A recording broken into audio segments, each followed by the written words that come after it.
महाराज की जय। गुरुर्ब्रह्मा गुरुर्विष्णू गुरुर्देव महेश्वरा, गुरु साक्षात परब्रह्म तस्मै श्री गुरवे नमः। खरं तर हा जो गुरुचरित्राचा जो चिंतनिका जिला म्हणू आपण, असा एक जो यज्ञ होता, ज्ञानयज्ञ ज्याला म्हणू, तो आमच्या 9व्या अध्यायापर्यंत पोफरणला झालेला आहे. पण ह्याच्यामध्ये जे आता जॉईंट झालेले आहेत ते सगळे नवीन आहेत, त्यामुळे आपण पुन्हा सुरुवात करावी असं मला वाटतं. हा निर्णय घेण्याचं कारण म्हणजे मी त्यावेळेला घेतलं होतं, त्यावेळेला काही सूचना नव्हती, परंतु झालं असं की मध्यंतरी माझ्या स्वप्नामध्ये मी ते पोस्टसुद्धा केली होती की चौरंग मांडलेले आहेत, प्रत्येकावर एक एक उत्तरपत्रिका आणि प्रश्नपत्रिका ठेवलेली आहे. माझ्या हातामध्ये एक लिस्ट आहे आणि लिस्ट आहे आणि त्याचे नावं लिहिलेली आहेत. तुम्हाला आकडा 32 का 34 तो आकडा मला दिसतोय वारंवार, आणि मी म्हणतो की बघू सगळे आलेत का वगैरे, आणि विषयाची प्रश्नपत्रिका जी आहे ती व्यवस्थित ठेवली आहे की नाही तीच म्हणून. तर ती मी प्रश्नपत्रिका अशी उचलून पाहतो आणि त्याच्यावर लिहिलेलं असतं गुरुचरित्र. याचा अर्थ असा आहे की बऱ्याच जणांनी आपल्या मठाच्या माध्यमातून ज्या वेळेला पण गुरुचरित्र पारायणाचा आपण संकल्प सोडला आणि चक्रीपारायण चालू झाली, अनेकांनी गुरुचरित्राची पारायण केली आणि करतायत, पण हे नुसतं वाचन झालं. आता गोष्ट अशी महाराजांना सुचवायची की तुम्ही ते आत्मसात किती केलेलं आहे आणि ते तुम्हाला समजलंय किती, हे पडताळून पाहणं सुद्धा गरजेचं आहे. कारण गंमत अशी आहे की गुरुचरित्र हा तर अनुभव आहे, तो वेगवेगळ्या पातळींवर असेल. ऐहिक पातळीवरच्या गरजा पूर्ण करण्यासाठी कोणी त्याचा वापर करतो, कोणी आध्यात्मिक प्रगती व्हावी म्हणून करतो. तर ऐहिक आणि पारमार्थिक अशा दोन्ही गोष्टी प्राप्त करून देणाऱ्या हा असा गुरुचरित्राचा सारखा अलौकिक हा जो ग्रंथ आहे, त्याला दत्त संप्रदायामध्ये विशेष स्थान आहे. मुळामध्ये दत्त संप्रदायामध्ये तसा एक प्रमाणभूत ग्रंथ नाही. दत्त संप्रदाय हा खूप आधी असला तरी तर तो अगदी सरस्वती गंगाधराच्याही आधी असलेल्या दत्त संप्रदायामध्ये गुरुचरित्र ग्रंथ हा प्रमाणभूत मानला गेला. आणि हे त्याचं वैशिष्ट्य आहे की संप्रदाय आधी आपण प्रमाणभूत ग्रंथ ज्याला म्हणू, तो दत्त संप्रदाय हा त्याला 5वा वेद म्हणतो. जसं वैष्णव लोक भागवतम पंचम वेदचा, भागवताला 5वा वेद मानतात, तसा गुरुचरित्राला दत्त संप्रदायातली लोक हा 5वा वेद मानतात. हा महत्त्वाचा भाग आहे. आणि आपण म्हणजे वाचन ठीक आहे, पण ते कळणं, आकलन करणं आणि आत्मसात करणं ही एक महत्त्वाची गोष्ट आहे. आणि जी त्या स्वप्नातून दृष्टांतातून ते झालं की आपल्याला आता परीक्षा घ्यायची आहे की तुम्हाला किती समजलं, तुम्हाला म्हणजे मला सुद्धा त्याच्यामध्ये, म्हणजे मी पण पेपरला बसणार आहे असं काही नाही. आणि पेपर बनवणाऱ्यामध्ये मी नसेल, तिथे समोर डॉक्टर सुचिताताई आहेत, तर त्यांच्या हातातच ती सगळी जबाबदारी येणार आहे की तुम्ही म्हणजे कसं आहे की कस सोनार ठरवतो की हे किती कशी सोनं आहे, 52 कशी आहे की 24 कॅरेटचं आहे की कुठलं आहे. तर ते हे आहे. अर्थात ते सुद्धा ती निमित्त म्हणून असेल, परमेश्वर ठरेल. माझ्याबरोबर 2020च्या आधी आपण एक ग्रुप तयार केला होता, स्मरण तुझे गुरुराया, ज्याच्यामध्ये ध्यानामध्ये बसत होतो. आपल्याला आठवत असेल, काही याच्यामध्ये असतील सुद्धा. आणि त्याच्यामध्ये असं झालं की लोक ध्यान करतायत, कसं करायचं, काय करायचं, साधना वेगवेगळी शिकवली जाते. एक दिवस मात्र असं झालं, हे महाराज खूप चिडलेले वाटले आणि त्याच दिवशी शिल्पाताईंना सांगितलं की सगळ्यांना सगळं हवं आहे, पण कोणाला मी नको आहे. म्हणजे बघा, आम्ही सगळं ही गोष्टी आहेत ना, आम्ही महाराजांकडे येतो, पण महाराजांकडे काय मागतो की असं झालं पाहिजे, मुलाचं लग्न झालं पाहिजे, नोकरी लागली पाहिजे, आम्ही ही गोष्टी मागतो, पण कोणाला महाराज नको आहे असे. आणि बघा, मी नेहमी म्हणतो की किती लोक मठात येतात मला हे नाही महत्त्वाचं वाटतं, तुम्ही कुठल्या उद्देशानं येतात हे महत्त्वाचं आहे. नाही तर माणसं गरज बदलली की देव पण बदलतात. बघा मधला एक काळ होता, सुचिताताईला आठवेल की जो आला तो संतोषी मातेचा पिक्चरनी इतके प्रभावित झाले की सगळेच संतोषी मातेचे व्रत वगैरे इतकी ते दर शुक्रवारी आपल्या गावातून टेम्पोच्या, कारण तेव्हा टेम्पोला जास्त महत्त्व होतं, टेम्पोच्या टेम्पो भरून लोक त्या संतोषी मातेच्या दर्शनाला तिथे जायचे. मग तुम्ही जर भक्त होता तर ते मग गेलात कुठे तुम्ही? ते आजही आहेत. मग ते गेलं कुठे? ती उपासना गेली कुठे? मधला काळ नंतर साईबाबांचा पण होता. जो आला तो साईबाबा, म्हणजे साईबाबांच्यावर मध्ये अगदी दारूचं दुकान असेल तरी साईबाबांचं नाव असायचं. दारू मी नेहमी म्हणायचो की साईबाबांसारखा बिझनेसमन नाही, ज्याचं त्याच्यावर साईबाबांचं नाव आहे असं सगळं. अगदी खाटक असेल तर तिकडे साईबाबांचं नाव असायचं की हे आहे. पान शॉप असेल तरी साई पान शॉप असेल. तर असं सगळं असायचं. मग हे का, म्हणजे हे गेलं कुठं, कमी कुठं होत आहे? तर मुळामध्ये आमची भक्ती नव्हती आणि जी काय होती ती तुटक भक्ती होती. तुम्हाला अतूट असं नातं तुम्हाला परमेश्वराशी जोडता आलं नाही, हा त्याचा अर्थ होतो. आणि त्याच्यामुळे असं बदलत राहिलेले आहेत लोक की 10 वर्ष, साधारणतः 10-10 वर्षाचं एक दशक, या देवाला पकडा, नंतर त्या देवाला पकडा, नंतर त्या देवाला पकडा. तर हे सगळे जे लोक आहेत ना, तर ही माझ्या दृष्टीने भक्त नाहीत.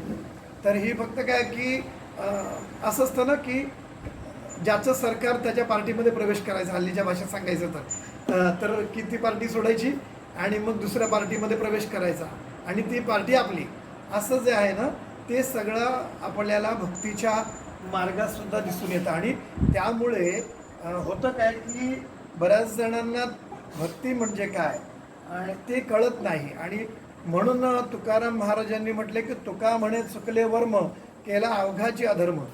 तर असं सगळं घडत राहतं. आणि गुरुचरित्राबद्दल पारायण वारंवार करून ऐहिक लाभ घेतलेले किंवा प्राप्त झालेले हा ही सुद्धा दैवी कृपा आहे. पण आम्ही जातोय आणि काही चिंध्या गोळा करतोय असं जातोय. तर हे जे गोष्ट आहे तर परमेश्वराकडून काय मागावं हे सुद्धा महत्त्वाचं आहे. म्हणजे पंतप्रधानाकडे जाल आणि मला घरकुल हवं आहे असं म्हणण्याचं हे नाही. कारण पंतप्रधान काय म्हणतील, अरे अख्खी सिस्टीम त्याच्यासाठी तयार केली आहे तुमच्या तालुका पातळीवर, तिकडे जा आणि तुम्ही हे करा. मी पंतप्रधान आहे, म्हणजे तुम्ही परमेश्वराची योग्यता किती आहे हे सुद्धा तुम्ही जाणून घ्या. तो परमेश्वर आहे. आणि ज्या वेळेला ब्रह्मांड नायक असं म्हणतो आणि आम्ही चिंध्या गोळाला जातो, काय म्हणजे मुलीचं लग्न नाही जमत, मुलीचं लग्न जमलं तर तसं ते व्यवस्थित नवरा नांदवत नाही, म्हणून नांदवत असला की पोरं होत नाहीत. म्हणजे अशा सगळ्या आमच्या त्या ऐषणांना काही किंवा इच्छांना मरण नाही, ते वारंवार आमच्याकडे येतात. आणि ह्या इच्छा, ह्या कामना आमचं एक पॅटर्न तयार करतात पुढच्या जन्मासाठी.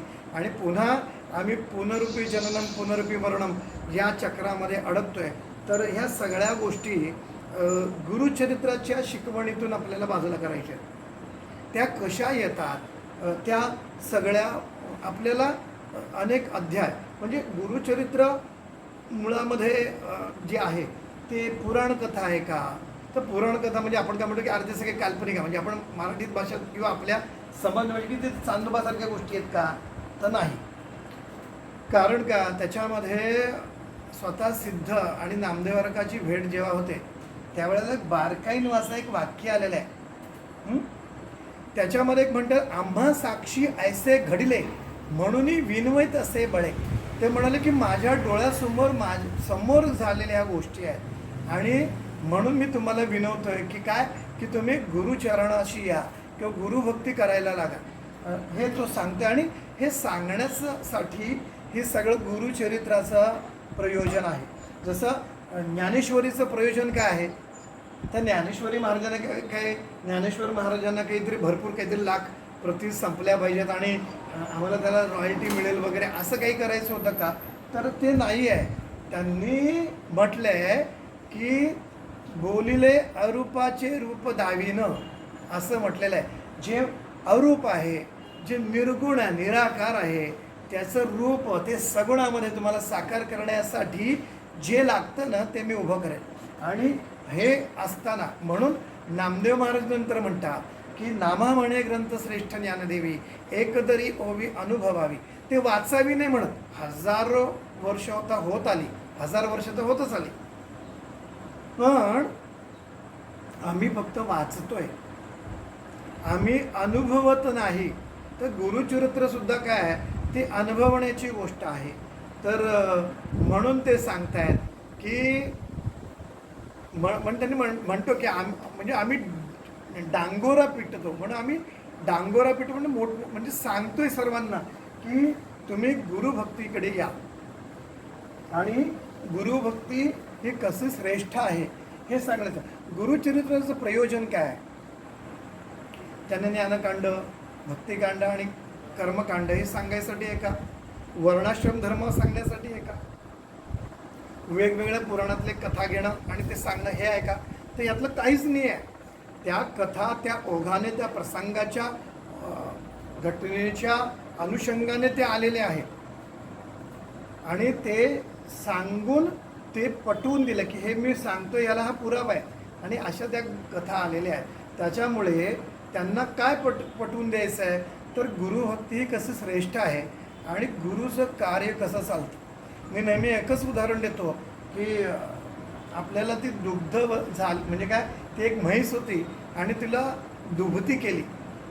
ती एक भाकड आहे आणि ती भाकड असताना ती वृद्ध झालेली आहे आणि त्या वृद्ध झालेल्या म्हशीला ते रेडा म्हणून पोचते आणि त्याच्याकडे महाराज भिक्षेसाठी जातात आणि घरामध्ये काहीच नाही म्हणून ते करतात आणि ती म्हैस पाहतात वगैरे. तर ते म्हणाले भाकड आहे ती वांझच झाली आहे जन्मापासून आलीपासून आणि तिला दूध नाही आहे, ती दुभती नाही आहे. आणि मग महाराज तिला रागवतात, म्हणजे कोणाला, ती जी बाई आहे तिला घरच्या तिला सांगतात, रागवतात आणि तिच्याकडून चरबी म्हणतात ती घेऊन म्हणजे ते भांडं मागतात आणि ते दूध दोहून काढतात आणि दूध तिला देतात. आणि हे दुभती गाय आहे आणि दुभती म्हैस आहे वगैरे हे सगळं. ही कथा आपल्याला काय सांगते, तर सद्गुरूंची कृपा, गुरुची कृपा कशी होते बघा.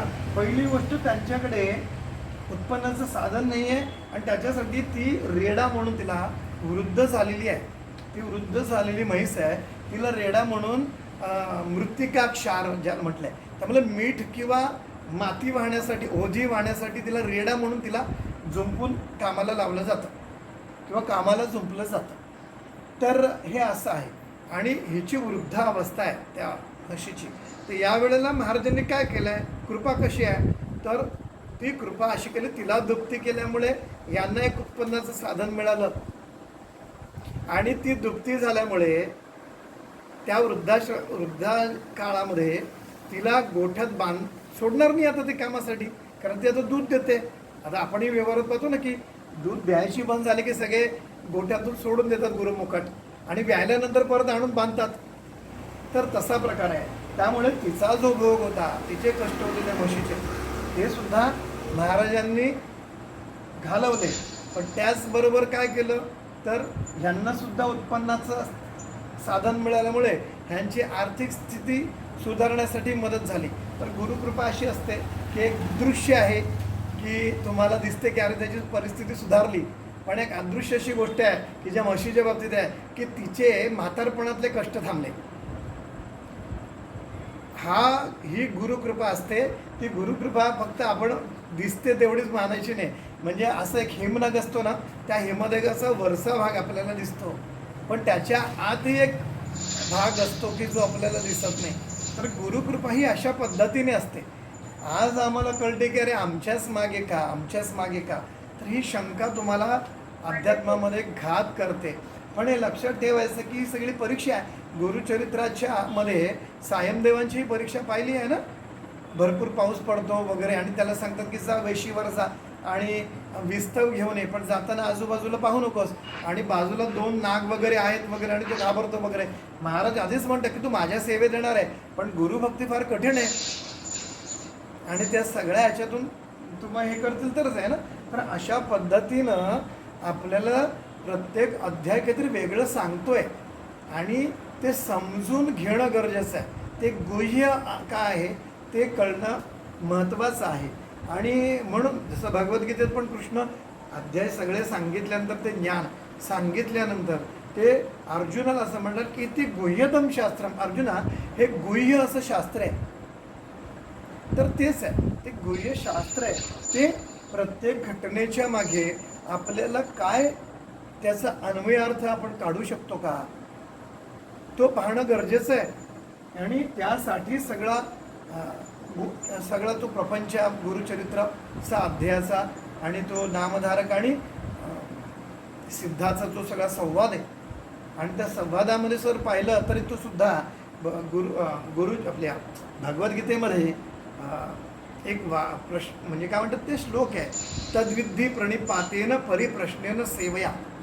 तर एक प्रश्न केल्यानंतर त्याचं उत्तर मिळाल्यानंतर समाधान झाल्यानंतर दुसरा प्रश्न विचारायचा, मध्येच प्रश्न विचारायचा नाही. जेव्हा पूर्ण समाधान होतं तेव्हा तुम्ही दुसरा प्रश्न विचारायचा. अशा पद्धतीनं त्याचं ते लिखाण आहे जे आज आपल्याला परत मिळते, तशा पद्धतीने ते सांगितलेलं आहे. आता गुरुचरित्र अगाध आहे,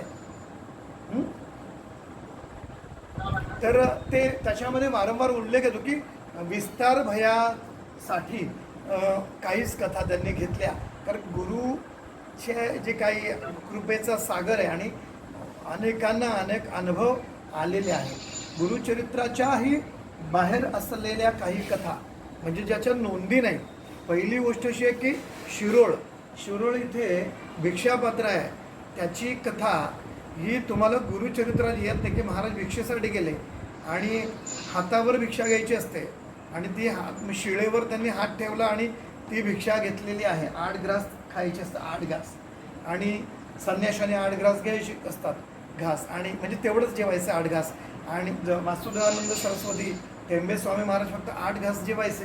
तर अशा पद्धतीने ते शिळा आणले आणि त्या शिळेवर त्यांनी हात ठेवला आणि ते 8 घास जेवले. ही कथा जी आहे ती आपल्याला गुरुचरित्रामध्ये नाही आहे. दुसरी गोष्ट अशी आहे की नरसोबाच्या वाडीचे जे मुख्य पुजारी आहेत त्यांचा जो पहिला महाराज ज्या वेळेला ते अलास नावाचं गाव आहे तिथे, आणि त्या अलास गावाच्या इथे म्हणजे महाराज जेव्हा येऊन त्या कृष्णा तीरे राहिले, आपले ओरवाड ज्याला अमरजाम संगम म्हणतो, त्या तिथे राहिल्यानंतर तिथे ती एक कथा झालेली आहे, घटना झालेली आहे भैरव भट्टाची.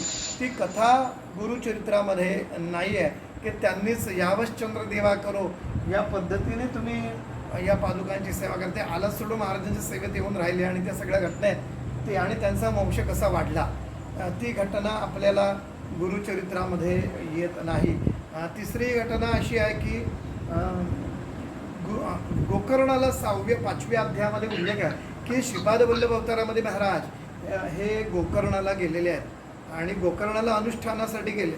तर अनुष्ठानासाठी गेलेले असताना तिथे त्यांनी अनुष्ठान वगैरे केलं असा प्रश्न म्हणजे असा एक त्याचा उल्लेख येतो. आणि 6व्या-7व्या अध्यायामध्ये गोकर्ण महात्म्य येतं. तर मला पाहायचं होतं की श्रीपाद वल्लभांनी ज्या जागेमध्ये अनुष्ठान केलं ती जागा कुठं आहे नक्की, हा एक भाग होता. कारण आपण सगळे गोकर्णाला जातो आणि त्या आत्मलिंगाचं दर्शन घेऊन येतो, पण तिथे जिथे श्रीपाद वल्लभ स्वतः जाऊन अनुष्ठानास बसले ती जागा कुठे आहे. मग काय केलं की स्वरूप पुजारी जो म्हणालो भैरमभटाचा वंश पुढचा वाढलेला वंश आहे, तर स्वरूपला म्हणालो स्वरूप की असा प्रश्न आहे आणि ते कुठे मिळत नाही, तर संकल्प सोडून मला अभिषेक घालायचा आहे नृसिंह सरस्वती महाराजांना. आणि तसा मी प्रश्न मांडून अभिषेक केला. तिथून बाहेर आलो माझ्या पत्नीला सांगितलं की येणार आहेस की शिरोळ वगैरे फिरणार आहेस का, कुरुंदवाड वगैरे. तर ते म्हणाले नाही तुम्ही फिरतात वगैरे आणि सगळ्यांच्या मुलाखत घेतात, प्रश्न विचारतात आणि ते मला काही हे नाही इंटरेस्ट नाही. तर मी रूमवर राहते म्हणून ती रूमवर राहिली. आणि मी येऊन तिथे जे गेलेले आहेत तिथे नरसोबाच्या वाडीला तिथे जोशी भोजनालय म्हणून आहे, तर तिथं मी जाऊन दुपारच्या वेळेला झुणका भाकर खात होतो. आणि तेवढ्यामध्ये महाराजांची लीला कशी असते बघा, ती घटना तुम्हाला सांगतो की तुम्ही मागा, कारण त्यांना कल्पतरू म्हटलेलं आहे. तर तिथे मी बसलो आणि तिथेच एक व्यक्ती आली उंच धिप्पाड आणि त्याच्या गळ्या म्हणजे अशी खांद्याला शबनम बॅग होती आणि ते आले. त्याच्या मागे असे बुटके बुटके दिसणारे असे 2-3 व्यक्ती होत्या आणि त्या आल्या. त्यांनी पटकन 2-3 घास खाल्ले आणि हात धुतले आणि बाजूला उभे राहिले. मी त्यांना पाहिलं तेव्हा मला वाटत होतं की मी ह्यांना कुठेतरी पाहिलंय पण कुठं पाहिलं हे माहिती नाही.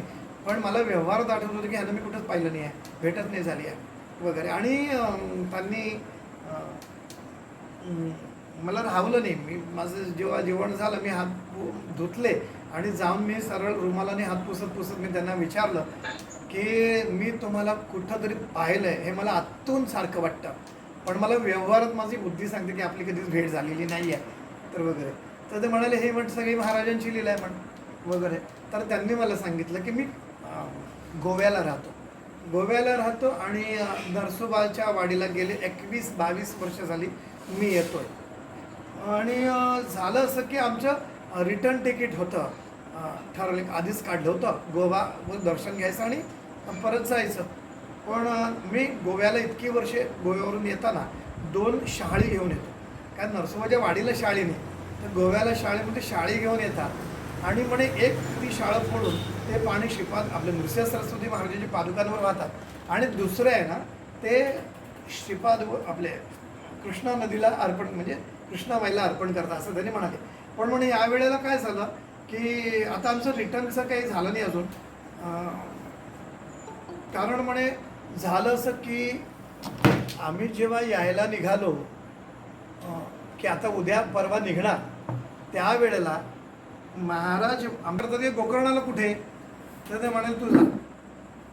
सचिन जोशींनी सांगितलेला हा अनुभव आहे आणि हनुमंताच्या समोर मी तुम्हाला शेअर करतोय. हा सगळा हनुमंताकडे तोंड आहे.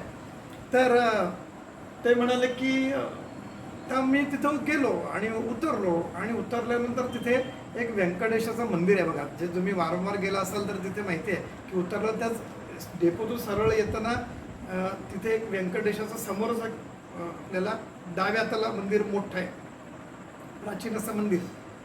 तिथं मी हे करताना एक व्यक्ती मला भेटली वगैरे, म्हणजे कुठे आला वगैरे विचारलं त्यांनी. तर म्हणाले असं आहे तर ते म्हणाले की हां म्हणे मग इथे तुम्ही म्हणजे हिंदीमधून झालेला संवाद आहे. श्रीपाद वल्लभाने जिथं अनुष्ठान केलं ती जागा आहे, तर तिथे तुम्ही नारळ तिथे अर्पण करा असं ते म्हणाले. तर मग कुठे, तर मग त्यांनी सांगितला पत्ता आणि ते तिथे गेले. आता गंमत अशी की मी तिथे अभिषेक करून मी 2 तास फिरून लगेच मी हॉटेलमध्ये आलो आहे तिथे खानावळीमध्ये भोजनालयात आणि मला ते सांगतायत. मग आम्ही तिथं गेलो. तर मी त्यांना सांगितलं की अरे म्हटलं ह्यासाठीच मी संकल्प सोडून अभिषेक केला सकाळी की असं तर कुठे आहे ते म्हणाले की तिथून सरळ गेलात की आंबेकर नावाचं एक मराठी कुटुंब आहे, तिथं त्यांच्या घरामध्ये ते स्थान आहे, तिथे दत्त महाराजांची मूर्ती स्थापन केलेली आहे. कारण आपल्याला गुरुचरित्रात सुद्धा उल्लेख आहे की गाणगापूर सगळं ते कर्नाटकमध्ये मुस्लिम राज्य होतं आणि त्यामुळे ते मंदिराचा नाश होऊ नये म्हणून त्या ब्राह्मणांनी काय केलं, ती अशी घरं वाढवली आणि हे करून ती मंदिराची किंवा ती स्थानं घरामध्ये घेतलेली आहेत. तर तिथे म्हणे ते स्थान आहे. म्हणजे झालं काम, आपण फक्त इच्छा व्यक्त केली, महाराजांना विनवणी केली आणि मला त्यांनीच सांगितलं आणि नंतर आम्ही पुढच्याच वेळेला मी गोकर्णाला आहे आणि तिथे त्या आंबेकरांच्या घरी आहे. तिथे ते पादुका महाराजांच्या आहेत आणि तिथे ती मूर्ती आहे छानपैकी. असं म्हणजे कळतंय का की गुरुसेवा ही जी आहे ती अशा पद्धतीने काम करत असते. आता दुसरी गोष्ट अशी आहे की गुरुमध्ये भेद नको. हां, गुरु आणि देवता ह्या एकच आहे. म्हणजे त्रिमूर्तीचा अवतार असं म्हटलं तर ब्रह्मा विष्णू महेश असं म्हटलं तर गुरुमध्येही 3 तत्व आहेत वगैरे. आणि किंबहुना कसं आहे की त्याची उदाहरणं आपल्याला येतात की शिवलिंगावरतीच बसलेले नृसिंह सरस्वती महाराज त्यांना दिसतात, म्हणजे तरी काय की ते तेच आहेत. अशा बऱ्याच गोष्टी असतात. त्यामुळे ज्या वेळेला गुरुभक्ती आपण करतो त्यावेळेला आपण भटकत नाही राहिलं पाहिजे की अरे चला आता मारुतीचं केलं पाहिजे, आता ह्याचं केलं पाहिजे, आता त्याचं केलं पाहिजे. तर काहीच नाही. तुम्ही कारण दुसऱ्या अध्यायामध्ये तर सांगतात ना विष्णू की तुम्ही जे गुरुला करतात ना, जी गुरुची सेवा केली ती मला मिळते. तुम्ही गुरुला नमस्कार केला तर तुम्हाला मिळतो, गुरुची उपासना की तुम्ही केली ती मला मिळते. त्या देवांप्रती त्या उपासना जातात. तर याचा अर्थ असा आहे की जेव्हा तुम्ही गुरुमार्गामध्ये आहात त्यावेळेला तुम्ही बाहेर शोधत फिरू नका. बाहेर शोधायचं नाही आहे आपल्याला, आपल्याला आपला प्रवास आतमध्ये करायचा. तर हे सगळं हे आहे. आणि त्याच्यामुळे मी कुठल्याही गुरुतत्वामध्ये मी भेद करत नाही. माझी अपेक्षा की तुम्ही सुद्धा करू नका. हां, मी शंकर महाराजांचं अजिबात करत नाही काही. मला एकदा फक्त स्वामींची जेव्हा मंत्रदीक्षा झाली आणि माझी स्वामी सेवा चालू झाली आणि तेव्हा शंकर महाराज रिक्षेमध्ये बसून असे ते सगळे हलत हलत रिक्षा खड्ड्यातून आहे आणि ते हिंदीमधून त्याला सांगतात रिक्षेवाल्याला की थांबा, आणि मला माझ्यासमोर रिक्षा थांबते आणि मला फक्त तेवढंच म्हणणं की बोल बेटा तुझे क्या चाहिए, हिंदीमधून बोलले. तर मुझे स्वामी चाहिए वगैरे. तर मी काहीच करत नव्हतो ना शंकर महाराजांचं. किंवा आता आपल्याकडे मूर्ती आली तर मी एवढं काहीच केलेलं नाही आजपर्यंत. माझी जी उपासना आहे गुरुच्या प्रती ती मी करतोय. हां, पण मला हे माहिती आहे गुरु आकारात पाहायचं नाही, त्याच्यासाठी तत्वज्ञान आहे आपल्याकडे. त्याच्यासाठी जनक राजाला अष्टवक्राने अष्टविक्रा गीतेत सांगितलेली आहे. त्याच्यामध्ये ते सांगतं की जेव्हा दरबारामध्ये अष्टावक्र येतात त्यावेळेला त्याचा शरीराचा आकार पाहून, म्हणजे आताही शंकर महाराजांकडे पाहिल्यावर लोक पण तेव्हा तेच म्हणायचे की अरे काय, म्हणजे ते प्रधान होते ना, काय म्हणे दारू पितात वगैरे आणि असे हे सगळे. तर त्यांच्या बाह्यरूपावर जो गुरुच्या बाह्यरूपावर जे जाते त्याच्या आकारावर वगैरे त्यांच्या वागण्यावर, तर आपण बऱ्याचदा आपण गुरुचं स्वरूप ओळखू शकत नाहीत. हां, कारण गुरु ओळखणं हे बाहेरच्या मार्गावरून नाही कळणार आहे.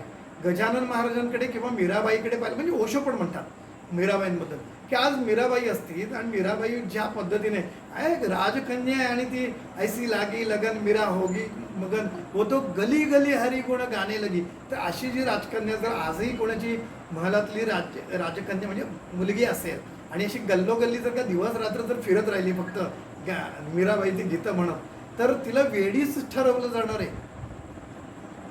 म्हणजे ओशो असं म्हणतात की आज जर मीरा असती तर मीराबाई कुठल्या तरी सायकोलॉजिस्टचा एक प्रयोगाचा विषय असती किंवा ती एका मानसोपचार तज्ज्ञाच्या त्या काय म्हणतात त्याला त्या बेडवर असती एक ट्रीटमेंटसाठी. हे आहे ना, कारण मुळामध्ये गुरु हा बाह्य रूपावरून कधीही ओळखायचा नसतो. गजानन महाराज पाहिलं तर अगदी भणंग असे अंगावर वस्त्र नाहीत अशा पद्धतीमध्ये होते. साईबाबा रागवले तर सगळे वस्त्र काढून टाकायचे. तुम्ही म्हणता अरे सायकी काय झटका आलाय की असं म्हणून आजच्या भाषेत असं म्हणणार तुम्ही, कारण त्यांचं ते रूप आहे ते वरवर दाखवण्यासाठी असतं आणि ते त्याच्यासाठी असतं की खरी माणसंच तिकडे राहिली पाहिजेत, बाकीचे निघून जाणार. जे उथळ असतात ना ते बरोबर निघून जातात. हां, आणि त्याच्यामुळे आपल्याला दिसेल की साई चरित्रामध्ये अगदी शिर्डीमध्ये साईबाबा येऊन सगळ्यांनी म्हणजे असेल की त्यांचे समोर झाले घटना की पाण्याने दिवे पेटवले. तरी मला सांगा साईबाबांना बोलणारे की त्याच्या विरोधात लोक होतीच की. त्याचं कारण आहे की ते बाह्य रूपाकडे पाहत होते. साईबाबांनी कुठल्याच प्रत्येक संताबद्दल हे झालेलं आहे. तर त्या गुरुचं रूप आकळणं फार महत्त्वाचं आहे. म्हणून आपल्याकडे जर नाथ संप्रदाय कोणी जोगी असेल ना तर त्यांच्या सहवासात तुम्ही राहा. खूप चांगल्या म्हणी तुम्हाला ऐकायला मिळते. त्याच्यामध्ये एक म्हण आहे जी साईबाबा म्हणत, म्हणजे साईबाबा मी बोलते ते पाणी पिना छान के और गुरु करना जान के. हां, गुरु तुम्ही जाणून घ्या आधी, आणि जाणायची पद्धत एकच आहे. ती कुठली तर कृष्णानं सांगितलंय अनन्यश्चंतयंत माम जे जना परिपासते तेषा नित्यविक्तानाम योगक्षेमम वहाम्यम. आणि त्या गुरुला जर जाणायचं असेल तर अनन्य भावानं जाणं गरजेचं आहे, हे महत्त्वाचं आहे. आणि जर तो अनन्य भाव नसेल, म्हणजे काही दिवस आम्ही संतोषी माता पोचली, नंतर साईबाबा आले, मग पोस्टाने पत्र पाठवायला लागले की साईबाबांची मग ही पत्र 11 जणांना पाठवा. ती संतोषी मातेची पण तशी होती. तर नंतर तो नगिना पिक्चर निघाला, मग नागिणींचं प्रस्ताव आलं, मग ते नागिणीवर ते पत्र पाठवायला लागली की मग असं झालं, त्याला ती चावली वगैरे. तर ह्या सगळ्या आम्ही आमच्या भक्तीचं केलेलं विडंबन आहे. भक्ती ही काही वाटेवर पडली नाही, कारण ती अवस्था आहे, अवस्था. कारण ती वृत्ती आहे, त्या वृत्तीपर्यंत ती वृत्ती प्राप्त करून घेणं फार महत्त्वाचं आहे. आणि म्हणून मी नेहमी मी ह्याचा भक्त त्याचा भक्त म्हणणारे मी कधीही मान्य करत नाही. मी त्यांना ढोंगी म्हणतो, कारण भक्त ही अवस्थाच आहे की मुळामध्ये नास्ते विभक्त इति भक्त. जो देवापासून दूर नाही ना, जो वेगळा नाही, विभक्त नाही आहे ना देवापासून, तो भक्त आहे. आणि मीराबाई भक्त असू शकते, कारण मीरानं विषेचा प्याला प्याला आणि कृष्णाची मूर्ती काळी झाली. धरता संत संग तुका झाला पांडुरंग, ही अवस्था म्हणजे भक्त होणं आहे. आणि त्यामुळे मी नेहमी म्हणतो की साधना करा आणि मी भक्ती करा असं नाही म्हणतो. साधना कारण सांभाळूनच करायचं आहे. हे सगळे शब्दप्रयोग आहेत ना, ते ह्याच्यासाठी आहेत माझे की तुम्हाला त्यातले बारकावे कळले पाहिजे. ती अवस्था आहे, भक्ती ही अवस्था आहे की त्याच्याशिवाय काहीच नाही. ही अवस्था आहे ना, ती फार महत्त्वाची आहे. मी कांता तू वल्लभू, ही जी अवस्था सांगितली आहे ती ज्ञानेश्वरांनी सांगितली. ती अवस्था जिथपर्यंत कोणाची होत नाही, असं वाटतं की ज्यांना साईबाबांना सोन्याचं सिंहासन दिलं म्हणजे मी मोठा भक्त आहे का. आमची मोठा भक्त पाहण्याची कशी आहे, एखादा भीक मागून जर का पैसा गोळा करून जर शिर्डीला एखाद्याला गरीब माणसाला अन्नदान करत असेल तर तो खरा भक्त ठरेल. कारण साईबाबा म्हणते की अरे मी आयुष्यभर भिक्षा गोळा केली आणि लोकांना खायला घातलं. माझं काम हा करतोय न की तू सोन्याचं सिंहासन आणून तिथे बसवत आहे. तर हे कळणं गरजेचं आहे की आम्हाला आमच्या गुरुला काय अपेक्षित आहे. अर्थात अर्पण करणं, समर्पण भाव असणं गरजेचं आहे. पण जेव्हा आम्ही एखाद्या गुरुचं कार्य उचलतोय तर त्यावेळेला त्यांना काय अपेक्षित आहे. आम्ही देवाला काय करतो, आम्हाला काय आवडतं तर देवाला नैवेद्य दाखवतो. म्हणजे आम्ही जर दारुडे असू तर आमचा कालभैरव सुद्धा दारू पितो. ह्या ज्या गोष्टी आहे ना, किंवा आम्ही ताट देवाला वाढताना सुद्धा विचार करतो की अरे थोडं थोडंच वाढूया. अरे थोडं थोडं का, तू जेवतो पोटभर ना, तर देव तुझ्या घरात आहे. हा भावच फार महत्त्वाचा आहे. लक्षात घ्या, जसा भाव तसा देव. आणि जनाबाई असं म्हणतात, शुद्ध भाव ज्याचा झाला देव नाही दूर त्याला. त्यामुळे आम्हाला सर्वात जास्त भावना आणि आपली भाव याच्यावर पहिला अभ्यास करावा लागतो.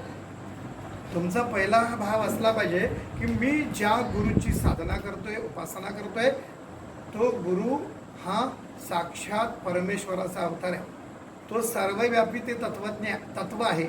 ही भावना जेवढी तीव्र होईल त्या माध्यमातून तुम्हाला मार्गदर्शन सुरू होईल. हे लक्षात घेणं गरजेचं आहे. मला सांगा की सगळे इथे बरेच जण महाराजांचं करणारेच जास्त आहेत. ह्यातले किती लोक असं म्हणतात की देव माझ्या घरात आहे ना, तर मला हे नाही करायचं आणि हे करायचं. म्हणजे एक मागची पिढीचं बद्दल उदाहरण देतो की घरामध्ये वडील असतील ना, तर बाहेर कितीही तो सिगारेट ओढत असेल तर बापासमोर ओढवणार नाही. बाबा घरात आहेत नको हे, किंवा बाबा समोर आहेत तर सिगारेट नको, त्यांच्यासमोर नको. तर ज्या वेळेला परमेश्वर हा तुमच्या घरात आहे, ही भावना जर जागृत आहे, तर घरामध्ये नको त्या गोष्टी नाही घडल्या पाहिजेत. हे तुम्ही अंमलात आणा. आणि तेव्हा तुम्हाला कळायला लागेल की ती शक्ती तुम्हाला सांगायला लागते की हे काय केलंस आहे. ते येऊन सांगते, कारण तुम्ही त्याला तसा भावाने जागृत केलेला आहे.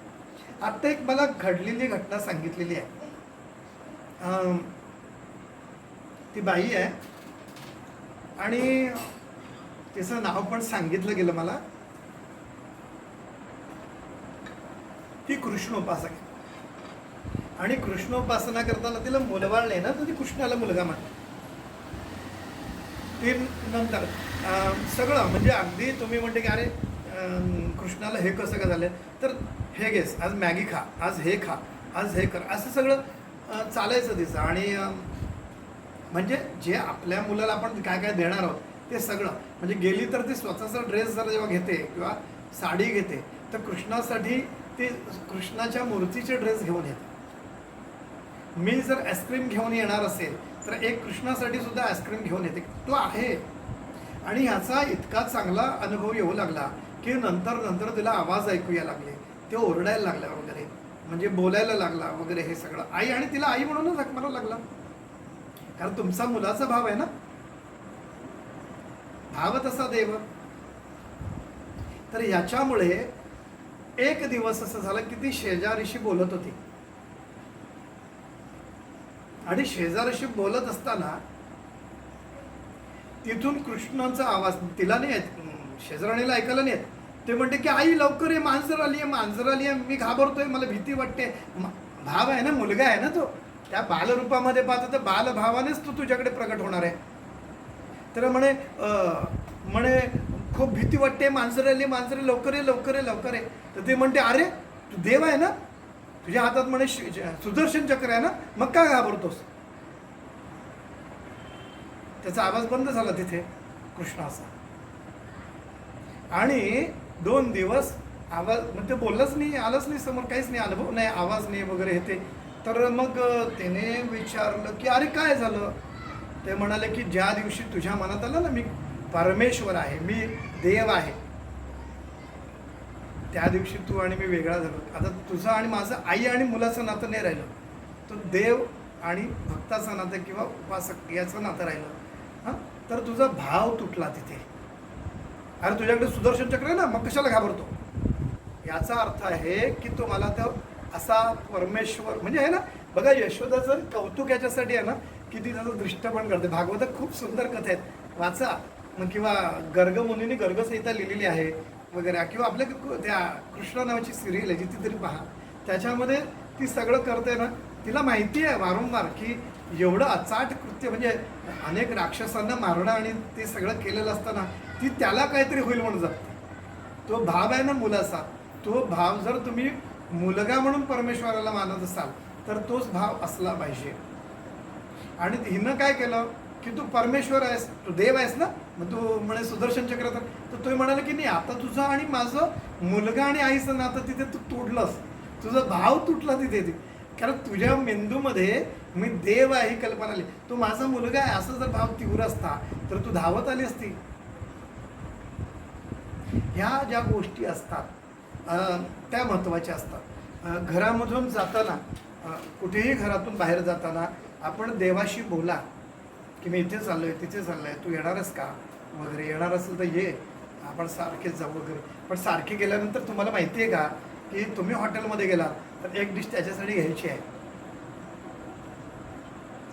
कारण जर तुम्ही तुमचंच बिल भरताय ना तुमच्यासाठी डिश, याचा अर्थ असा आहे की तुम्ही तिथे विसरलेत त्याला.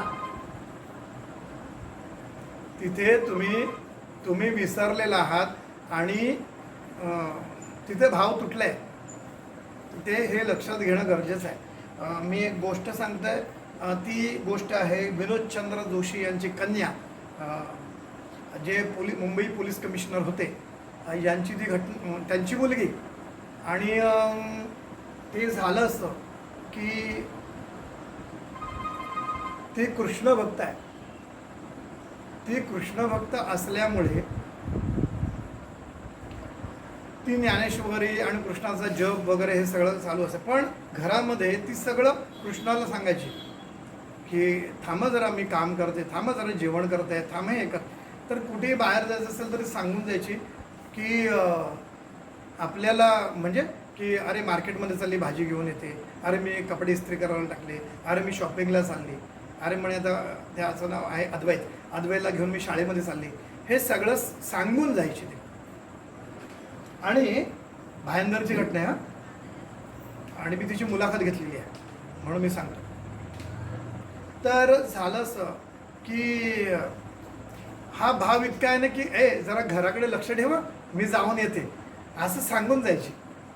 आणि एक दिवस ती मार्केटमध्ये म्हणजे सकाळी नवरा कामाला गेला, मुलं शाळेमध्ये गेली आणि भाजीसाठी भायंदरला म्हणजे ती तिच्या उतरली ती जिन्यावरून वगैरे आणि भाजी आणायला गेली.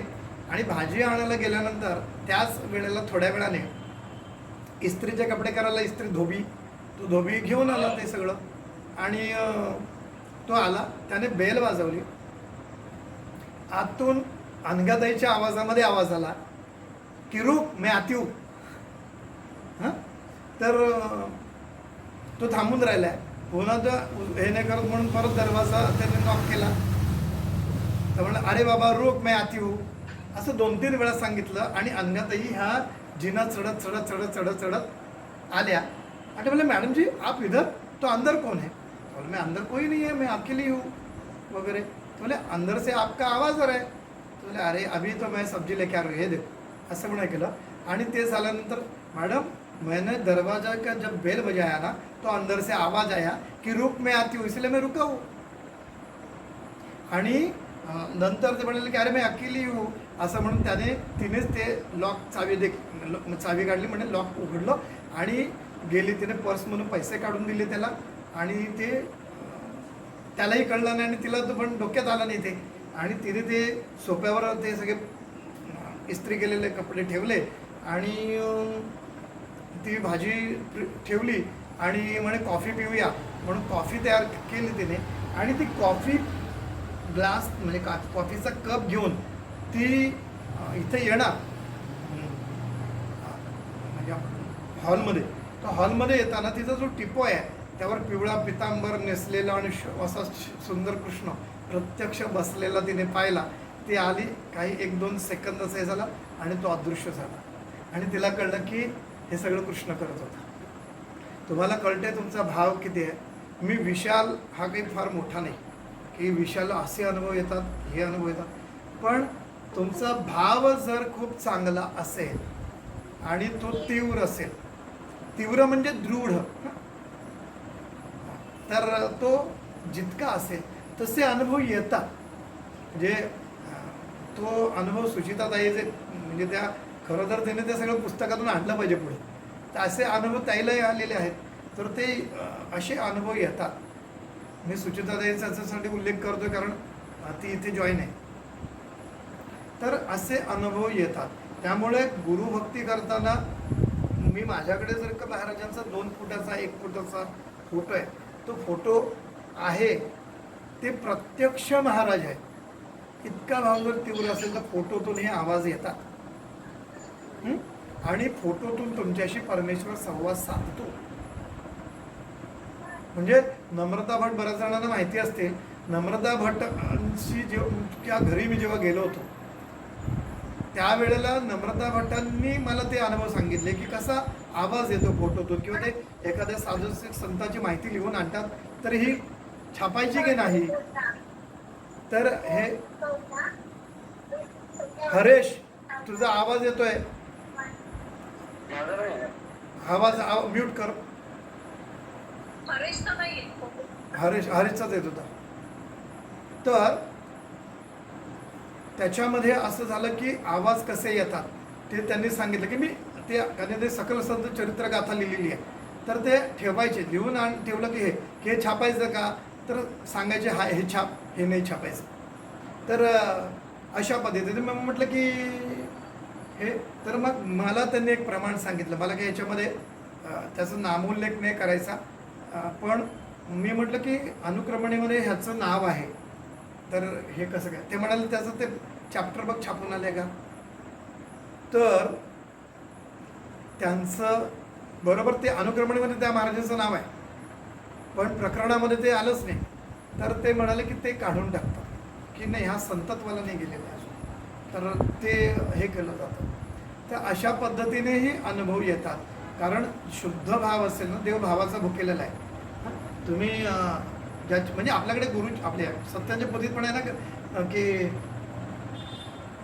गुळाचा रवा नसेल तर साखरेचा घ्यावा. याचा अर्थ असा आहे की तुमच्याकडे नाही म्हणून अडून राहू नका. तुमचा भाव शुद्ध आहे ना. जर त्या रामानं जो जगन्नियत्यानं शबरीची उष्ट सुद्धा जर चाखली असते तर मग तुम्ही तुमचा भाव तिथे महत्त्वाचा आहे हे लक्षात घेणं. आपल्याकडे बऱ्याच लोककथा किंवा लोकगीतांमध्ये विदुराकडे जाऊन कण्या खाल्ल्या. कारण विदुर तर त्या राज्याचा एक भाग आहे. त्यामुळे एवढा गरीब नसेल की तो कण्या खाईलच.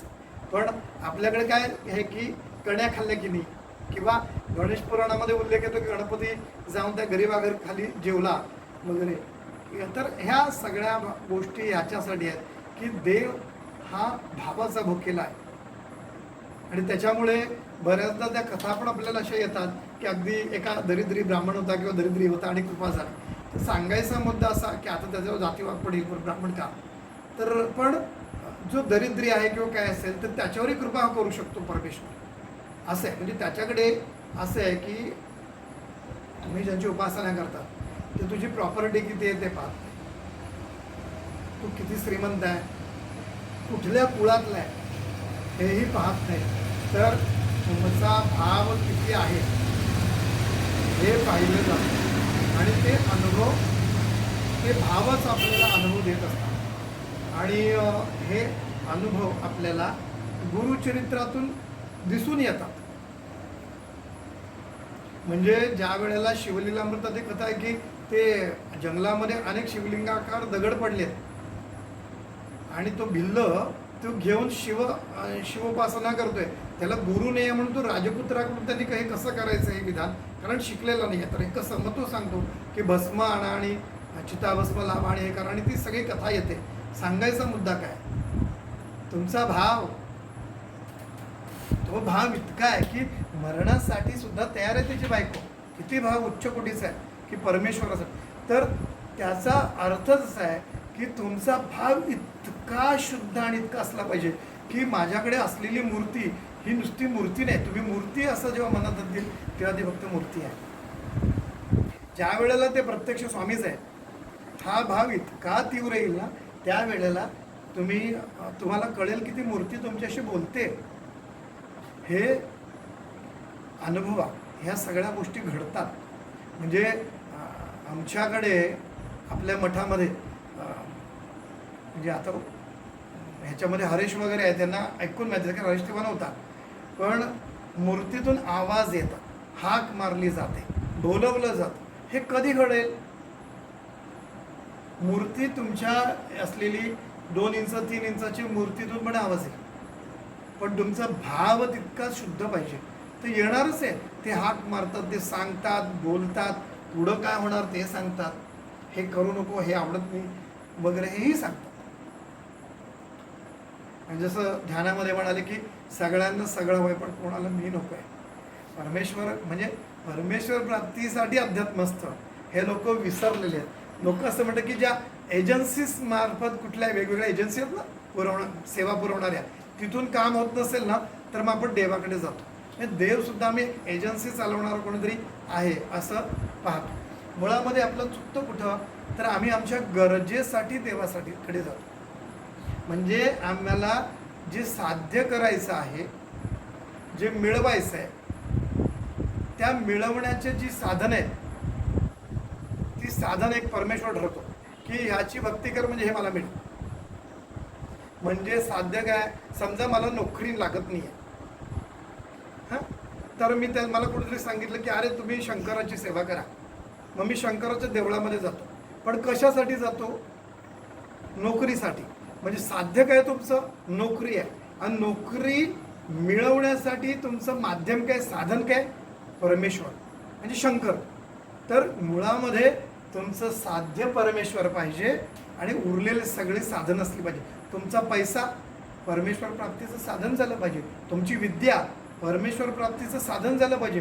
तुमची जर विद्या आहे तर तुम्ही चांगल्या लोकांसाठी, त्यांचं उन्नयन होण्यासाठी, त्यांना जीवनामध्ये प्रगत करण्यासाठी, त्यांना जागृत करण्यासाठी ती विद्या वापरा, तर ती सेवा घडेल. तुमच्याकडे जे जे आहे ते साधन म्हणून आहे. म्हणजे मार्क्ससुद्धा तेच म्हणतं. म्हणजे मार्क्स असं म्हणतं की खरं तर पैसा, करन्सी हे साधन आहे, पण गंमत अशी आहे की सगळे त्याला साध्य समजतात आणि त्याच्यामुळे जगामध्ये युद्ध होतात. तसंच आहे. तर आपलं साधन काय आहे, तर आपलं बाकीचं सगळं ते साधन आहे आणि फक्त परमेश्वर हे साध्य आहे. आणि हे जेव्हा आम्ही विसरतो तर त्या पद्धतीने आपल्याला पाहणं गरजेचं आहे. त्याच्यामध्ये एक मला खाली काम्यभक्तीवर सांगितलं. तर काम्यभक्ती ज्याला व्रत म्हणतात, व्रत म्हणजे लग्न जमत नाही 16 सोमवार करा, मुलगा होत नसेल तर अश्वस्था प्रदक्षिणा घालून अश्वस्थ म्हणजे पिंपळाचं व्रत आहे ते सांगा करा वगैरे. ही काम्य व्रत आहेत ना, ही काम्य व्रत ही तुम्हाला परमेश्वर प्राप्त करून देत नाहीत. तुमची जी साधना आहे ती तुमच्या व्यवहारिक गरजेसाठी तुम्ही पुण्यसंचय करा आणि ती वापरा आणि त्याच्यामध्ये हे केली जातं. तर तो असा भाग आहे की काम्यभक्ती ह्या तुमच्या इच्छा पूर्ण करू शकतात, पण परमेश्वर प्राप्त करून देऊ शकत नाही. एकतर जर का तुम्हाला काम्य भक्तीमध्ये फक्त परमेश्वरच हवं असं तुमची कामना असेल, तरीसुद्धा तुम्हाला ती कामना सोडून द्यावी लागते. कारण कामना ही परत तुम्हाला बांधते आणि तुम्हाला जर का परमेश्वर प्राप्ती करायची असेल तर तुम्हाला मुक्तीकडे जावं लागतं. ज्या 4 प्रकारच्या मुक्ती सांगितलेल्या आहेत त्या आहेत सायुज्यता, सलोपता, समीपता, ज्या सगळ्या आहेत त्या परमेश्वराकडे जाण्यासाठी आहेत. आणि याच्यामध्ये परत गंमत अशी आहे की परमेश्वराच्या जवळ जाता पण परमेश्वर स्वरूप होत नाही. म्हणजे की तुम्हाला धरता संत संग तुका झाला पांडुरंग, म्हणजे पांडुरंग आणि तुकाराम वेगळं नाही राहत. म्हणजे असं आहे की दुधामध्ये पाणी मिसळलं की दूध आणि पाणी वेगळं करतो, म्हणजे हंस करतो पण जमत नाही बाकीच्यांना, ते एकरूप होऊन जातं. म्हणजे नदी समुद्राला मिळाल्यानंतर समुद्र आणि नदी वेगळी करता येणार नाही. तर अशी जी अवस्था आहे ना ती आपल्याला परमेश्वरामध्ये विलीन होणं फार गरजेचं आहे. आणि त्यासाठी आपल्याला ह्या सगळ्या गोष्टी आहेत. आणि त्यामुळे गुरुचरित्राचं पारायण करताना देखील आपल्याला हे लक्षात ठेवायचं आहे की गुरुचरित्र केवळ कथा सांगणं याच्यासाठी नाही. गुरुचरित्रातून म्हणून विवंचनेतून निघालेला जो नामधारक आहे, घरदार सोडून निघालाय, त्याच्याकडे एक अशी परंपरा आहे घराण्याची की सायमदेवांपासून अगदी नागनाथ नंतरच्या ह्यांचा सरस्वती गंगाधराचा, म्हणजे सरस्वतीचा मुलगा नागनाथ, अशी ती आणि पुढं अशी गुरु परंपरा आहे. आणि आत्ता गंमत सांगतो, त्याच्या शेवटच्या अध्यायामध्ये गुरुचरित्राचे त्यांनी दिले की त्याचं फळ कधी मिळणार आहे तर तुमच्या 21व्या कुळामध्ये. आणि आता त्यांची 20 वंश झालेले, म्हणजे काय म्हणतात त्याला 20 पिढ्या झालेल्या आहेत. आणि 21वी पिढी येणार आहे आता. ती तुम्हाला तीर्थयात्रेचं फळ कधी मिळणार आहे. तीर्थयात्रा हे करताना ते त्याच्यामध्ये दिले की सायमदेवाच्या याला सांगितलं जातं की 21व्या पिढीमध्ये त्याचं फळ मिळणार आहे. हां, तर तुम्हाला कळतंय का की गुरुभक्ती कधी वाया जात नाही. आता त्यावेळेला तीर्थयात्रा, आता स्वतः नृसिंह सरस्वती महाराज म्हणाले म्हणून आपल्याला माहिती पडलं की 21व्या पिढीमध्ये तुला ते फळ मिळणार आहे. म्हणजे आज आम्ही केलं आणि लोक म्हणजे आई इतकी वर्ष आम्ही गुरुसेवा केली, आम्ही इतकं हे करूनसुद्धा आम्हाला काही प्राप्त झालं नाही. हां, तर गंमत ठेवा, लक्षात घ्या की गुरुसेवा केली, गुरुभक्ती केली आणि ती वाया गेली असं कधी होणार नाही. फक्त असं आहे की जसं स्कीम आहेत ना की तुम्हाला 10 वर्षांना डबल मिळणार आहे, तुम्हाला मध्ये मिळणार नाही, असं काही असतं की नाही. तर तशा त्या हे आहेत की तुम्हाला फळ मिळणार आहे, तुम्हाला नाही तर तुमच्या वंशजांना मिळणार आहे, तुमच्या येणाऱ्या पिढीला मिळणार आहे. पण ते गुरुभक्ती करणं गरजेचं आहे. आता हे करताना आपल्याला थोडं आहे ना, कसं आहे की भक्ताचे प्रकार सांगितले, म्हणजे कामना असेल तर ते कामनेकडून निष्कामतेकडे जाणं. म्हणून आपल्याकडे परत कृष्ण वारंवार म्हणतो की तुम्हाला कर्माचा त्याग आणि कर्मफलाचा त्याग करायचा. याच्यासाठी कर्म, विकर्म, अकर्म यावर विवेचन भगवद्गीतेमध्ये तो करतो. त्यामुळे आमच्या कामनांचा लोप होणं फार गरजेचं आहे. मी हे तुम्हाला जरी सांगत असलं तरी ही साधना मी आता चालू केलेली आहे. मी आता काही दिवस झाले तर ह्या सगळ्या गोष्टी केलेल्या आहेत. तर तुम्ही नामस्मरणातून त्या गोष्टी करू शकतात की सगळे कामना तुझ्याजवळ आले की संपून जातात. त्या सगळ्या तुमच्या इच्छा परमेश्वराला अर्पण करा की आता हे काहीच नाही आहे. म्हणजे बऱ्याचदा असं असतं की एखादी कुठेतरी फॉरेनची मुलगी असते आणि भारतातल्या मुलाशी प्रेम जमतं आणि मग ती तिथे काही झुरळापासून काही खात असेल, समजा चायनीज असेल तर, हां, पण ती भारतामध्ये येते किंवा ती तर भारतामध्ये जेव्हा येते किंवा त्याच्यावर नवऱ्याबरोबर जेव्हा संसार करते त्यावेळेला ती नवऱ्याची होऊन राहते आणि नवऱ्याला ते नाही आवडत म्हणून ती सोडते. हां, बऱ्याच गोष्टी, म्हणजे माझी बायकोसुद्धा बरेच म्हणजे साऊथ इंडियन डिशेस रोज खाणारी आणि मला न पचणारी डिश इथे आल्यानंतर तिने ॲडजस्ट झाली आणि इथे ती वरण भात खायला लागली, सांबार वगैरे नाही हे, तर म्हणजे काय त्या गोष्टी सोडते. तर आणि ती त्याची होऊन राहते. तर हे महत्त्वाचं आहे. म्हणजे त्यांनी नारद भक्ती सूत्रामध्ये सुद्धा ती अवस्था सांगितली. कसं असायला पाहिजे, तर ते पती पत्नीसारखं नातं असलं पाहिजे. तर त्या गोष्टी फार महत्त्वाच्या आहेत. या पद्धतीने करा. मला माहिती आहे की कामना लगेच सुटणार नाहीत. ती गुरुच म्हणजे सवय अशी, म्हणजे काय की आपण व्यावहारिक जीवनामध्ये जगतोय, मायेमध्ये आहोत, पण ज्याला परमेश्वर साध्य करायचं ना, त्या वेळेला म्हणजे कसं आहे की बघा, आईचं बाळ असतं, बाळासाठी आई असते. ती आई आहे ना, ती त्याला जेवायला घालणार आहे वेळेवर, त्याचे कपडे धुणार आहे, त्याची शिशू पण काढणार असते, सगळं करायला तयार असते. पण आई भांडी घासण्यासाठी नसते, आई जेवण करण्यासाठी नसते. आई आई असते आणि आई फक्त बाळासाठी असते. हे जे आहे ना, ते लक्षात घ्या. परमेश्वराचे होऊन राहिल्यावर परमेश्वर सगळं करणार आहे तुमचं. पण परमेश्वर केवळ ही गरजा पुरवण्यासाठी नाही. दामाजी पंत जेव्हा संकटात झाले आणि की कर्जबाजारी सगळं जाईल, तर परमेश्वर स्वतः येऊन त्या मोहरा बादशाला देतात आणि त्याला कर्जमुक्त करतात. ह्या सगळ्या गोष्टी काय सांगतात आपल्याला, की कामना जरी असल्या तरी फक्त परमेश्वर कामनापूर्तीसाठी नसतो. जसं आई ही बाळासाठी असते, बाळासाठी असते म्हणजे काय, ती बाळाची होऊन राहते आणि बाळ तिचं होऊन राहतं, है ना. म्हणजे काय की समजा लिंबू सरबत प्यायल्यामुळे, म्हणजे एका बाईला लिंबू सरबत प्यायला आवडतं वगैरे आणि तिला बाळ होतं, बाळ झाल्यानंतर तिला सरबत पियायची आवड म्हणून ती सरबत पिते. पण त्याच्यामुळे मग एखादा वैद्य सांगतो की बाई म्हणजे काय असं खाते, ते म्हणजे सरबत पिते. म्हणजे नाही नाही, म्हणजे बाळाला सर्दी आणि खोकला होईल त्याने, असं जेव्हा सांगते त्यावेळेला ती काय करते,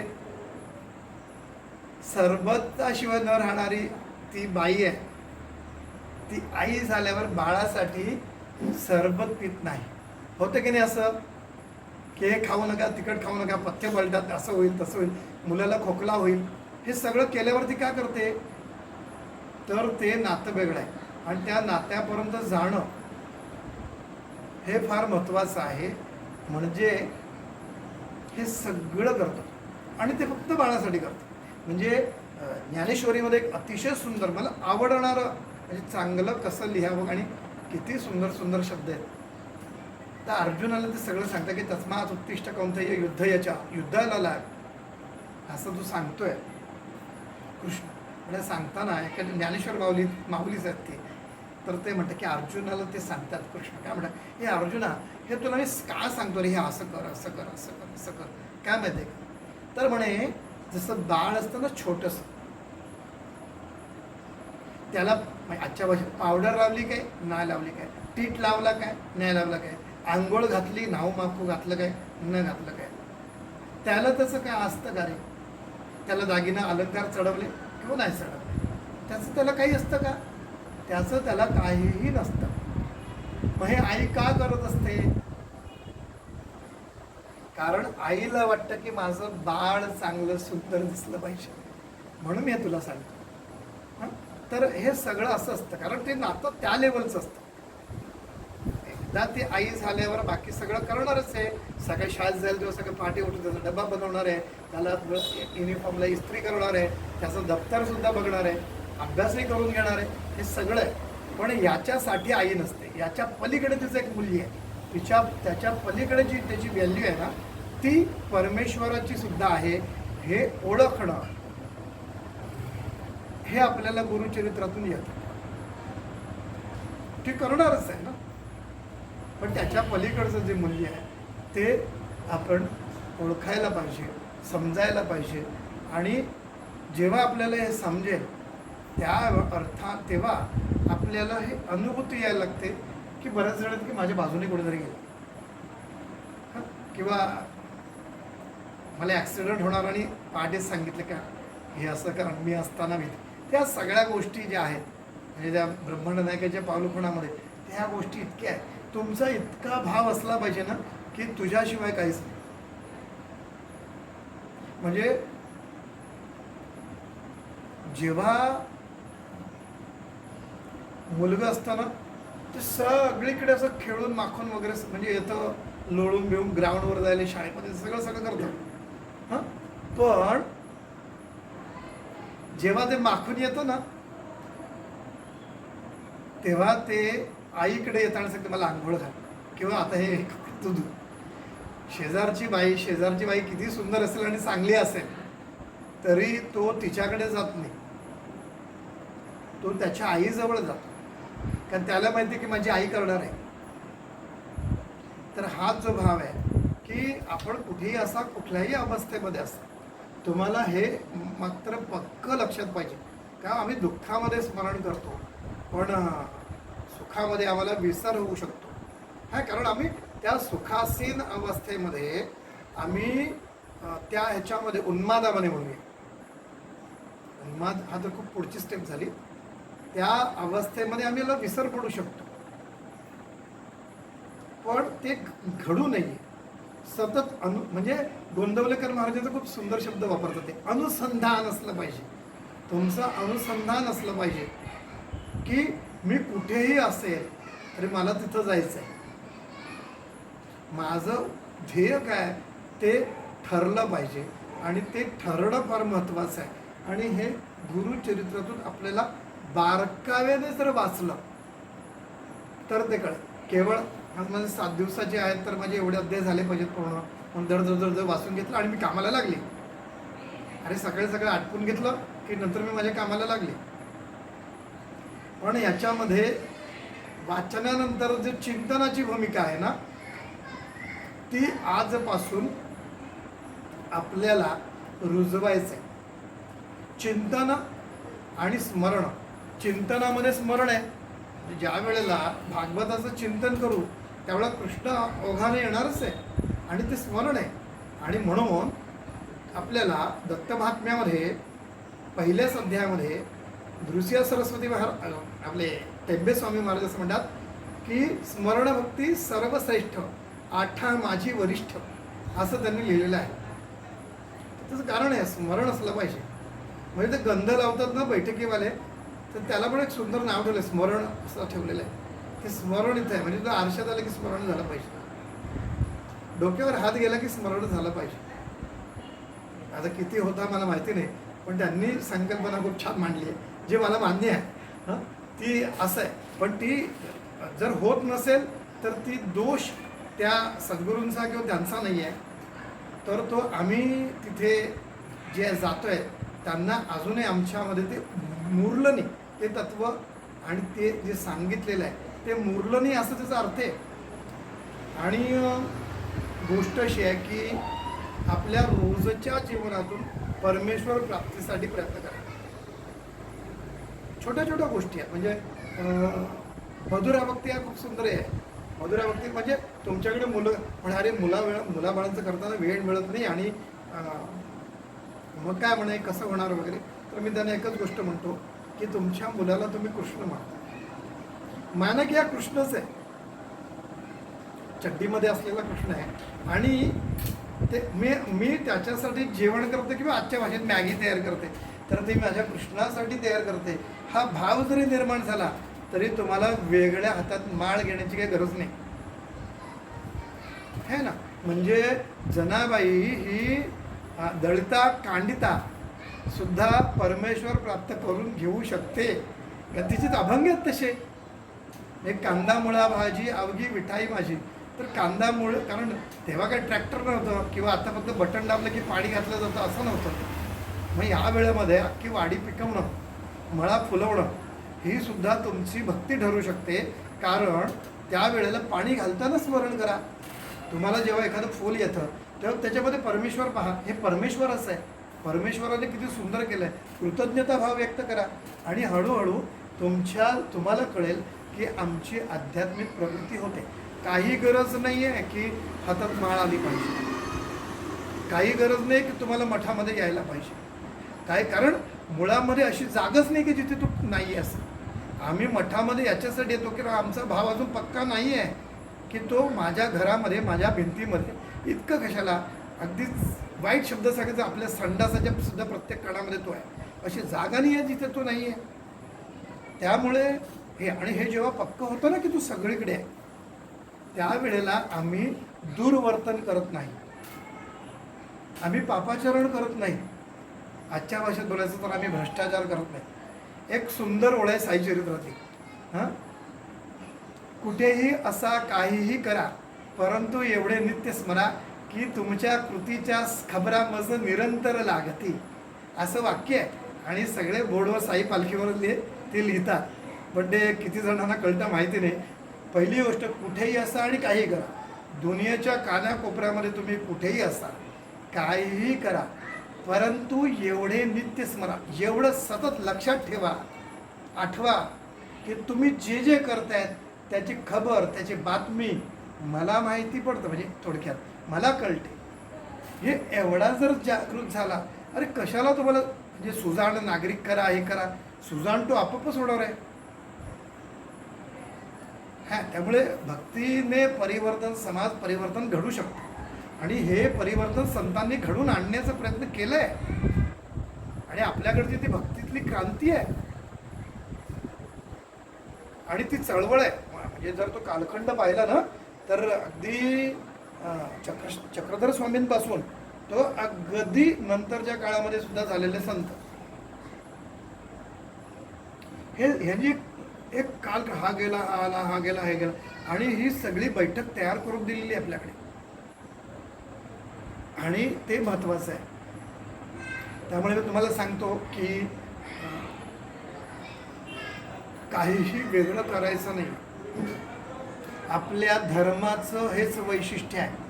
हे मी म्हणत नाही, आता जे विधान करतो ते विवेकानंदांनी म्हटले की जर तुम्हाला ख्रिश्चन व्हायचं असेल तर ख्रिश्चन धर्माचा बायबल सर्वतरी परी मानून त्या पद्धतीनेच तुम्हाला आचरण करावं लागतं. तुम्हाला ज्या वेळेला इस्लाम धर्म स्वीकारतो आपण, त्यावेळेला त्याचं आचरण म्हणजे त्या धर्माचे सांगितलं तेवढंच करावं लागतं, त्याच्या पलीकडं नाही. पण आपला धर्म असा आहे की जीवनाच्या कुठल्याही क्षेत्रामध्ये तुम्ही राहा आणि तिथे तुम्ही जर सगळं प्रामाणिक कर्म करत असाल तर तुम्ही परमेश्वर साध्य करू शकता आणि तुम्ही हिंदू म्हणून ठरवलं जाऊ शकता. याच्यासाठी ते उदाहरण देतात. महाभारतामध्ये संवाद आहे, जाबाली वृत्त आहे. त्या जाबाली वृत्त जर वाचलं तर एका खाटकाकडून, जो प्राण्याची हत्या करतोय, खाटकाकडून सुद्धा त्या एका संन्याशाने ज्ञान मिळवलं. त्याच्या रोजच्या जीवनामध्ये तो बोला, मी हत्या घडतं ठीक आहे, पण ती हत्या विनाकारण घडत नाही, त्याच्यावर माझा चरितार्थ चालतो आणि याच्यावर भूक भागली जाते आणि मी माझं कर्म अगदी प्रामाणिकपणे करतोय, त्यामुळे ती भक्ती आहे.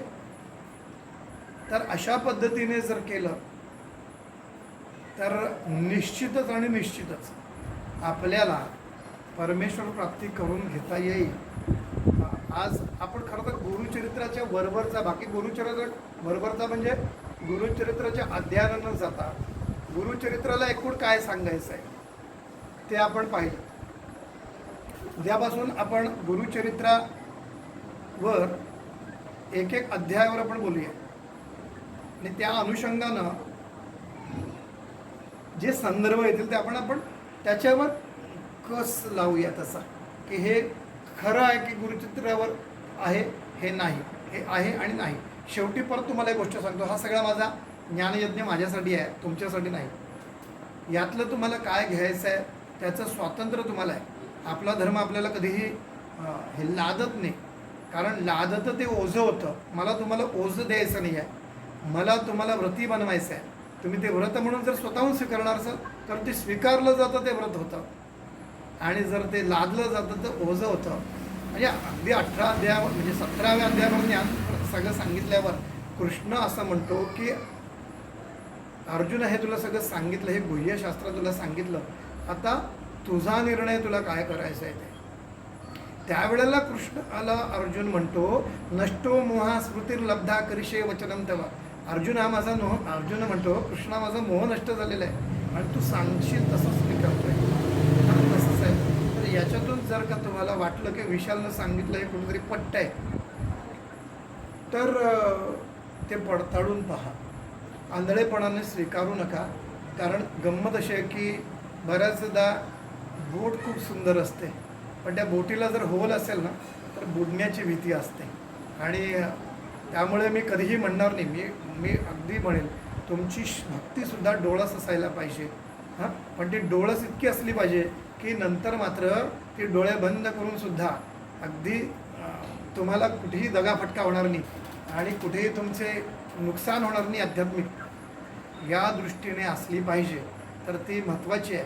आणि म्हणून हा फक्त ज्ञानयज्ञ हा फक्त माझ्यासाठी आहे आणि तुम्ही फक्त आहुती देण्यासाठी आहात यज्ञामध्ये, हे एवढं लक्षात ठेवा. आणि इथं मी थांबतोय. अवधूत चिंतन श्री गुरुदेव दत्त श्री स्वामी समर्थ महाराज की जय.